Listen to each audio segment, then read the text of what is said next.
आज आदित्य भाऊन मी आलतो गवत आणायचं कारण म्हणजे शेळ्यांना काहीच खाया नव्हतं. गवत घेऊन आलो मग आम्ही गाडीपाशी. खूप कष्ट घेऊन मग गवत आम्ही नेलं घरी थोडीशी भांडी राहिलेली मग ती टाकली घासून. स्वप्नील भैया, अक्षय भाऊ आणि मी निघालो कर्जतला जायचं कारण म्हणजे एकच, आज माझा आहे वाढदिवस. आम्ही पोचलो मग आकाबाई चौकात, तिथून डायरेक्ट थेट गेलो मग बाजार तळात. आम्ही पोचलो माऊली शेठच्या दुकानात. अक्षय भाऊ स्वप्नील भैया घेत होते भाजी, पण आपली मिठी होती व्हिडिओ काढण्यासाठी. तिथून गेलो आम्ही थेट मग चिकनच्या दुकानात. चिकन घेतल्यानंतर मग आम्ही टाकलं ते पिशवीमध्ये कारण रस्त्याने कोणी बघू नये म्हणून.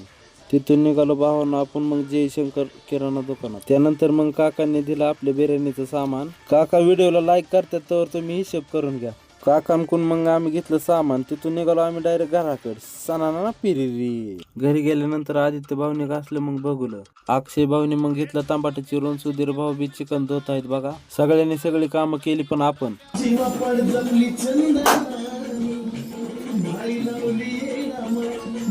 त्यानंतर भाऊंना आपण लावलं जाळ लावण्यात एकदम आपण माहिर आहेत. त्यानंतर अक्षय भाऊनी मसाल्याची ढवळाढवळ केली. मटण टाकल्यानंतर भाऊंना आपल्या तोंडाला पाणीच आलं बघा.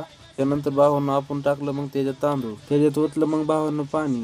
त्यानंतर मग आपल्या आणला काळजांनी केक. निखिल भाऊचा आणि माझा बर्थडे एकाच दिवशी असल्यामुळे त्याचा माझा बर्थडे एकत्र साजरा करणार होतो. Happy birthday.